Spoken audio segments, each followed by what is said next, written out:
Hi guys! What's up? Welcome to my channel again. Ang next na gagawin natin guys ay dumpling. Ito po ang ingredients niya. Ayan. Tapos ito po, mushroom and minced pork. Ito guys, ang ating dumpling, ang kanyang ingredients. Ito na dahon. Tapos itong mushroom. At itong pork mince. Saka mayroong shrimp. Ayan guys. Tapos yung pangbalot ko ng dumpling. Lalagyan ko din siya ng sesame oil. Mamaya guys, ipapakita ko kung paano gumawa.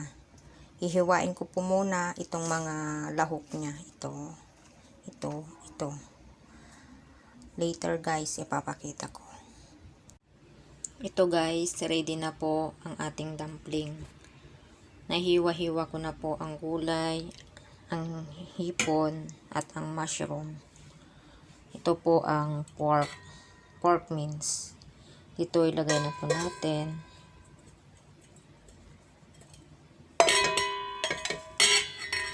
At lagyan po natin ng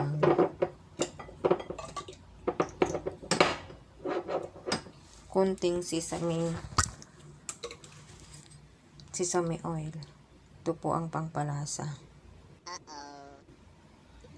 Sesame oil.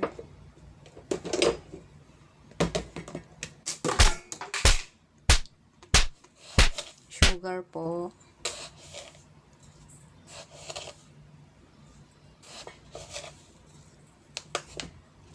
Yung mga Chinese po kasi hindi nawawalan ng asukal sa mga seasoning. Lagyan po ng soy sauce at cornstarch. Ang cornstarch po nila ay pangpalambot daw po ng karne. Ayan po.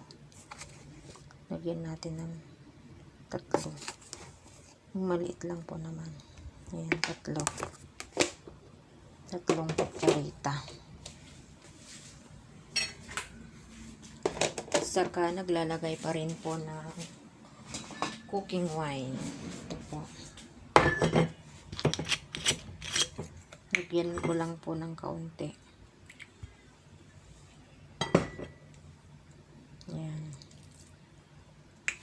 Tapos po, haluin.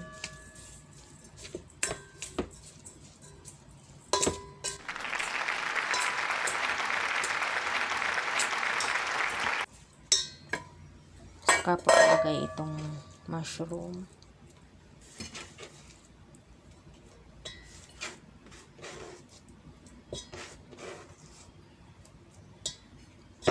Itong hipon.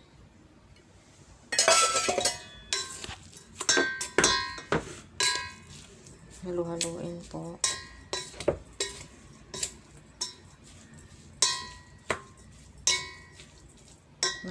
Kung may lasa. Masarap na guys. Saka ihalo po itong gulay. Tapos mamaya po babalutin ko na.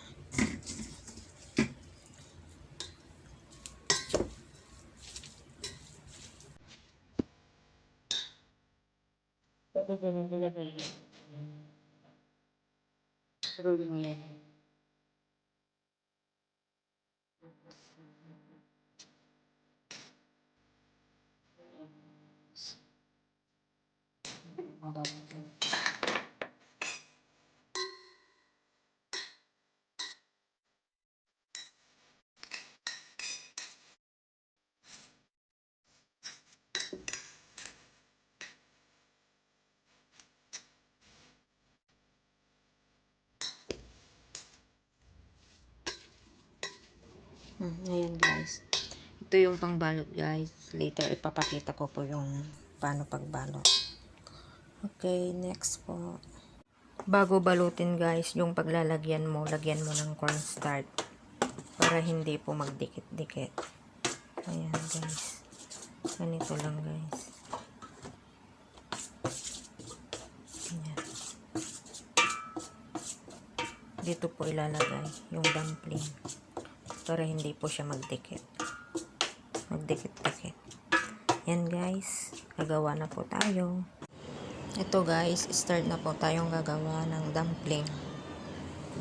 Guys.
Pag ayaw mo pang